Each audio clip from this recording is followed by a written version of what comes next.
Kunut subuh itu ada dalilnya. Kunut subuh terus menerus ada dalilnya. Hadisnya dhaif. Dhaif itu artinya apa? Lemah. Lemah itu boleh dipakai atau tidak? Nggak boleh dipakai. Ingat tuh, hadisnya ada dhaif. Kalau dhaif nggak boleh dipakai. Bahkan ada sahabat bertanya, seorang anaknya dari sahabat bertanya, wahai ayahku, engkau pernah sholat di belakang Abu Bakar, di belakang Rasulullah SAW, Abu Bakar, Umar, Uthman, Ali, radhiyallahu anhum. Apakah mereka kunut subuh? Dijawab oleh bapaknya, ai bunayya muhdatsun, wahai anakku, kunut subuh itu muhdats. Apa mana muhdats? Beda. Bahkan lebih tegas lagi di Sunan Nasai dijelaskan, ai bunayya bid'atun, wahai anakku, kunut subuh itu bid'ah. Kalau bid'ah nggak boleh kita ikut.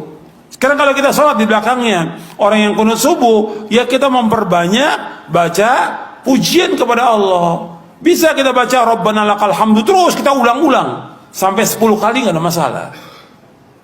Bahkan Nabi pernah membaca li rabbil hamdu li rabbil hamdu li rabbil hamdu li rabbil hamdu terus sebanyak-banyaknya. Bab saat itulah saat memuji kepada Allah. Mereka kunut, biarkan mereka kunut. Kita baca pujian kepada Allah. Jangan ikut kunutnya dia. Tapi kalau dia sujud, wajib ikut. Karena kita bermakmum dengan imam. Nggak boleh kita menyalahi imam. Tapi ketika dia berbuat beda, nggak boleh kita ikut bid'ahnya. Jelas? Kemarin banyak persoalan-persoalan tentang kunut. Kunut itu bid'ah katanya, Ustaz. Begini. Anda boleh punya pendapat. Tapi Anda jangan lupa ada ragam pendapat dari para ulama. Maaf ibu bapak sekalian, keterangan hadis kunut itu bid'ah terdapat di hadis ada An-Nasai, ada juga di Al-Bukhari. Turunkan semua hadisnya. Anda tahukah Anda periwayat hadisnya itu juga kunut? Imam An-Nasai mazhabnya Syafi'i, beliau kunut. Imam Al-Bukhari mazhabnya Syafi'i, beliau kunut. Saking objektifnya beliau riwayatkan tentang sahabat yang tidak kunut. Kenapa beliau tidak kunut? Karena dalam hidupnya tidak pernah melihat Nabi kunut. Sahabat ini, tapi kan yang lain banyak sahabat juga. Di ketika Nabi berjalan, tidak semua sahabat ikut. Nabi ke Badar, sebagian sahabat ikut. Nabi ke Uhud, sebagian sahabat ikut. Tidak setiap tempat sahabat ikut semua. Saya mau ke Uhud ya, semua Madinah ikut ke Uhud. Madinah kosong. Saya ke Badar ya, saya ke Taif ya, apa semua ikut? Tidak, semua menyebar. Makanya ketika Nabi perjalanan, sebagian sahabat ikut. Nah, ada seseorang ketika berada di belakang Nabi, setiap dia sholat di belakang Nabi, dalam keadaan subuh, Nabi tidak kunut. Sedangkan sifat sahabat itu mengamalkan apa yang dilihat. Jadi yang dia lihat itu yang diamalkan. Misal, Wa'il bin Hujur sholat di belakang Nabi, Nabi turun pakai lutut. Abu Hurairah sholat di belakang Nabi, Nabi turun sujud pakai telapak tangan.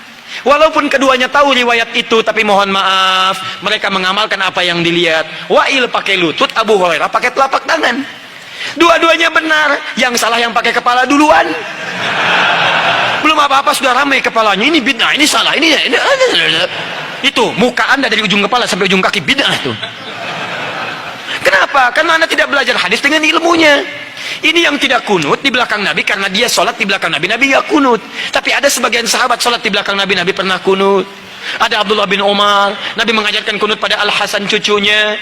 Dari situ disimpulkan oleh ulama. Apa kesimpulannya? Yang mau kunut silahkan. Maka Imam Malik kunut. Kunutnya sebelum ruku disirkan. Imam Malik itu Masya Allah, anak sahabat besar. Anas bin Malik, lahir anaknya Malik bin Anas. 93 Hijrah, lahirnya di Madinah, tumbuh di Madinah, besar di Madinah, jadi mufti di Madinah, wafat di Madinah. Dikenal dengan Imam Madinah, Darul Hijrah, Imam Madinah kunutnya sir.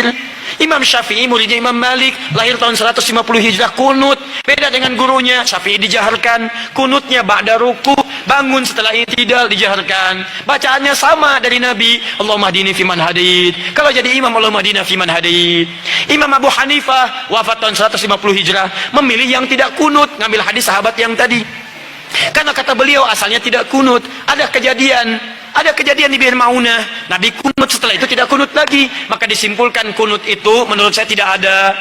Karena sementara saja, setelah itu tidak ada. Maka kembali ke asal, tidak ada kunut. Abu Hanifah tidak kunut, diamalkan itu dari yang tadi. Imam Ahmad datang kemudian, lahir tahun 163 Hijrah. Imam Ahmad muridnya Imam Syafi'i, Syafi'i muridnya Imam Malik. Imam Malik masa yang sama dengan Imam Abu Hanifah, wafatnya duluan Abu Hanifah. Apa yang terjadi dengan Imam Ahmad? Kata Imam Ahmad, saya ambil yang pertengahan, tengah-tengah saja. Ini kunut jahar, ini tidak kunut. Saya ambil tengah-tengah. Apa tengah-tengahnya? Nabi kunut saat ada peristiwa besar membutuhkan doa. Sebelumnya tidak kunut. Saat ada peristiwa itu beliau kunut. Setelah itu tidak kunut lagi. Menurut pemahaman Imam Ahmad bin Hanbal. Maka saya simpulkan kunut itu saat ada peristiwa besar saja yang butuh doa. Peristiwa besar butuh doa namanya nazilah. Maka dikenal dengan kunut nazilah. Tapi hebatnya Imam Ahmad dengan Imam Syafi'i tidak ada masalah. Salat di belakang Imam Syafi'i beliau kunut. Imam Syafi'i salat di belakang Imam Ahmad beliau tidak kunut. Imam Syafi'i datang ke tempat Imam Abu Hanifah. Imam Abu Hanifah sudah wafat.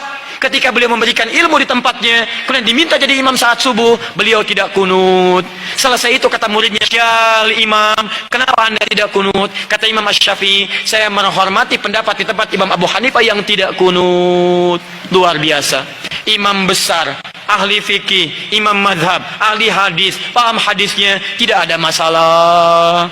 Antum bukan imam besar, jadi makmum kadang-kadang, Quran belum hafal, hadis belum tahu, Masya Allah, gara-gara masalah kunut, pada tidak ke masjid. Yang kunut benar, yang tidak kunut benar, yang salah yang tidak sholat subuh. Tuh, ini masalahnya. Jadi kalau guru-guru bersanad itu enak. Silakan, Imam Malik wafat di Madinah, tapi mazhabnya menyebar di Libya, Tunisia, Maroko.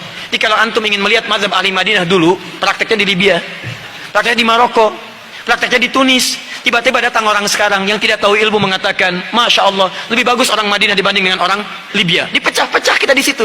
Padahal dua-duanya bagus. Madinah sekarang mazhabnya Ahmad bin Hanbal, datang belakangan. Yang dipraktekkan di Madinah dulunya mazhab Imam Malik, datang Imam Syafi'i dipraktekkan Imam Syafi'i. Sekarang, maaf, yang pimpin itu mengambil mazhab Imam Ahmad bin Hanbal, dipraktekkan di dalamnya, dipraktekkan mazhab Imam Ahmad bin Hanbal. Kalau Anda ingin melihat Madinah tempo dulu, pergi ke Libya, pergi ke Tunisia, pergi ke Maroko, pergi ke Aljazair, itulah mazhab Imam Malik di sana. Kalau ingin melihat kekinian, pergi ke Saudi, ada di Ummul Qura, ada di Madinah, ada sekitarannya mazhab Imam Ahmad bin Hanbal. Kalau ingin Imam Syafi'i, pergi ke Mesir, pergi ke Syria. Kalau ingin lihat Imam Abu Hanifah, pergi ke mana? Ke Pakistan, ke India, sebagian Cina. Kalau ingin melihat keempat-empatnya, Abu Hanifah, Malik, Syafi'i, Ahmad bin Hanbal, pergi ke Indonesia. Jangan pergi ke mana.